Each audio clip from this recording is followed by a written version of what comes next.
Some elements shine, some don't. Some can conduct electricity, some won't. Welcome to the world of chemistry, where metals flex their strengths, non-metals shows their attitude.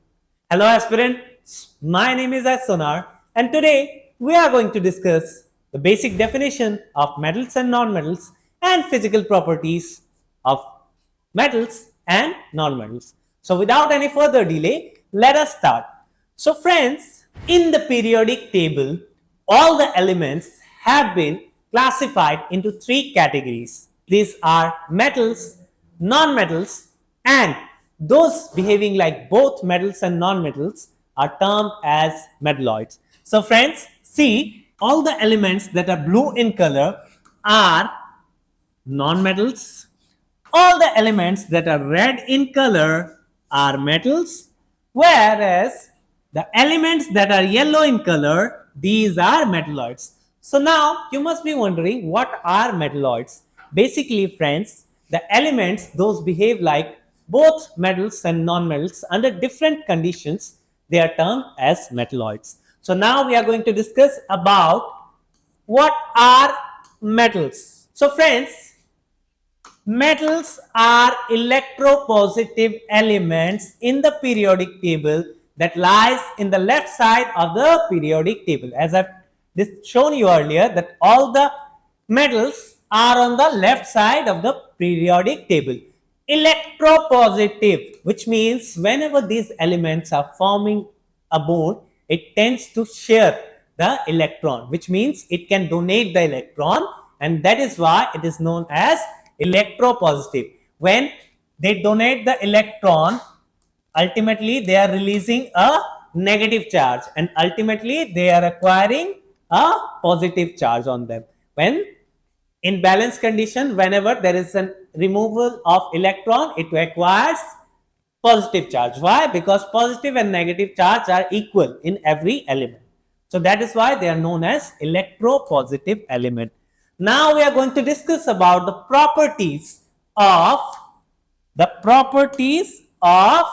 metals. Friends, all the metals in the periodic table are solid except mercury. Except mercury, all the metals in periodic table are solid. Mercury is liquid at room temperature, and that is why it is used in thermometers. It was used in thermometers earlier. Nowadays, most of the thermometers are electrical. So friends, all the metals are hard except lithium, sodium, and potassium. They are very soft and very reactive with the atmospheric oxygen. They are soft, they can be cut with the help of a knife also. And they react very violently with water. Okay, they react very explosively with water. Friends, moving towards the next slide, we are having some other physical properties. Ductile in nature. Friends, whenever I'm saying the word ductile in nature, it means that they can be converted into various shapes by the application of force. So, we make various kitchen utensils, is not it? They are made by using force and given various shapes. Malleable in nature.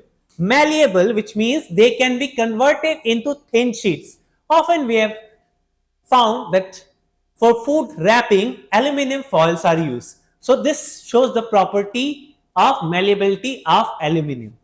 Thus, in sweets also we have found thin sheets of gold or silver. This also shows the malleability of various metals. Friends, sonorous. Now, see, most of the bells. Okay, see, previously such types of bells were used for making sounds. Okay, for alarming people. And these types of bells are still used in various temples. So, sonoricity is the property by which metals can produce sound. So this is one exclusive property of the metals. Lustrous, yes, lustrous and shiny. Metals are lustrous and shiny, and that is why they are used in making of jewelry, because they are very shiny and improves the beauty of the person who is wearing the that particular jewelry. So moving towards the next slide, friends, we are having some other physical properties includes that they are good conductor of heat.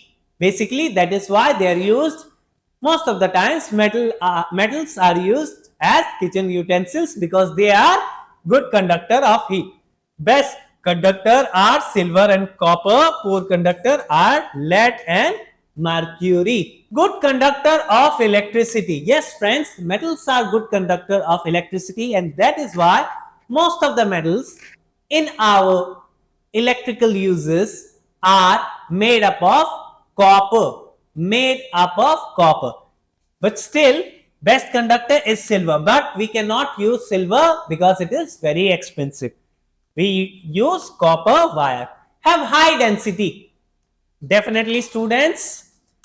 What is density? Density is mass per unit volume. So let me take an example. If you take two balls, one of metal, another one is non-metal, both of same size, the metal will weigh more because it has more mass per unit volume. High melting and boiling point. Yes, friends, metals have high melting and boiling point, and that is why for melting gold or silver, we need high temperature furnaces. Okay, so but there is an exception. Gallium and cesium have low melting points. They melt in the palm of our hand. Okay, so friends, this was about the physical property of the metals. Now we are going to discuss about non-metals.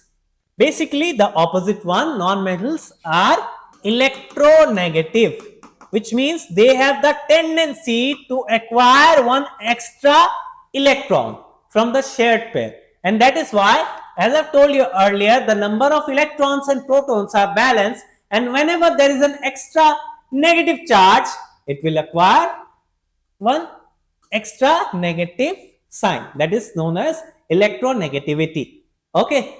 So basically, electronegativity is attract the shared pair of electrons towards itself. So friends, moving towards the next slide, we have the physical properties of non-metals. The physical properties of non-metals includes non-metals have low melting and boiling point. As I've told you earlier, friends, that the non-metals behave exactly the opposite of the metals. Non-metals have low melting and boiling point. They are non-ductile. Which means they are very brittle. If we use force, they can easily break. They are non-malleable, which means they cannot be converted into thin sheets. They are non-sonorous. They do not produce sound. They are poor conductor of heat as well as electricity.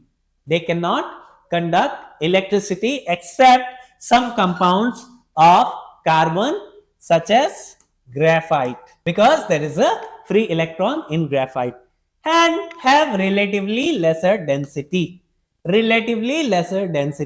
So friends, this was a holistic idea about the physical properties of both metals and non-metals. If you want to learn more simple topics in a simple and holistic manner, stay connected with Edufy. Thank you.